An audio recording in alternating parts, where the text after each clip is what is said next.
আসসালামু আলাইকুম বন্ধুগণ। আমরা এসেছি আজকে একটি প্রেসে।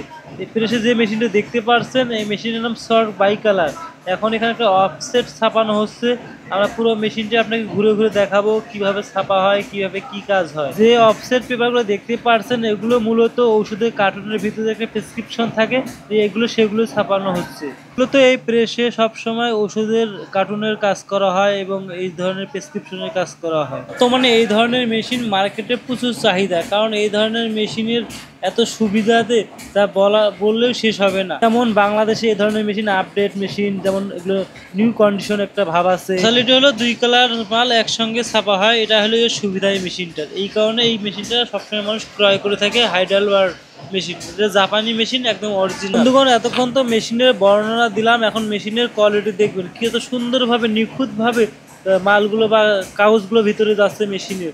এইভাবে ভিতরে যাবে যখন, সুন্দরভাবে কোয়ালিটিপূর্ণভাবে প্রিন্টিং হয়ে পিছন সাইডে বের হবে। আমরা পিছনে দেখাবো আপনাদেরকে। বন্ধুগণ দেখুন, মেশিনের তো ঘুরছে, মেশিনের ভিতরে কিন্তু আমরা লেখা দেখতে পাচ্ছেন, কিছু ছোট ছোট লেখা, যে আপনার প্লেট বা ডাইসটি দেখতে পাচ্ছেন, এখানেই কিন্তু ওই টাইপগুলো থাকে, ওই থাকা টাইপগুলোই এই কাগজগুলোর মধ্যে লিপিবদ্ধ হয়।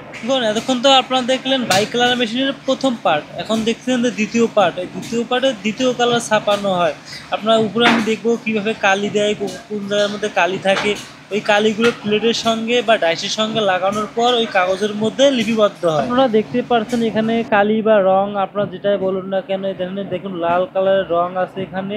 এই রংগুলোই যখন মেশিনটা ঘুরতে থাকে, এই রুলার আছে, এই রুলগুলোই ডাইসের সঙ্গে ঘুরে বা টাচ হয়, তখনই ওই কালিগুলোই কাগজের মধ্যে লিপিবদ্ধ হয়। এভাবেই এই মেশিনগুলো ছাপানো হয়। এটা হলো পিছন সাইডে দেখুন সেম একটা ডাইস বা প্লেট আছে, পিছনে ওই রকম একই রকম ডাইস প্লেট বা যেটা বলেন ওই ধরনের জিনিস আছে, এখানে সেম ভাবে ছাপানো হয়।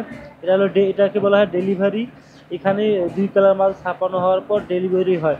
হয়তো মেশিনের কোনো প্রবলেম হয়েছে, দেখুন হয়তো এই মেশিনের যে মেশিনম্যান, সেই মেশিনটা বর্তমানে বন্ধ করলো।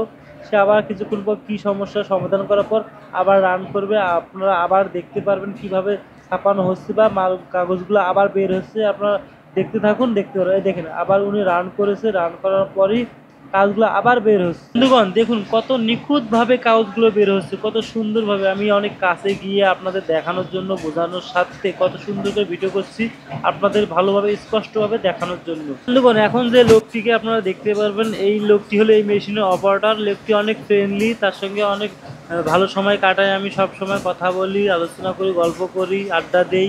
লোকটি অনেক ভালো। কিন্তু এই প্রেস লাইনে বেশিরভাগ অপারেটর বা মেশিনম্যান বলেন, তাদের বাড়ি কিন্তু মানিকগঞ্জ হয়ে থাকে।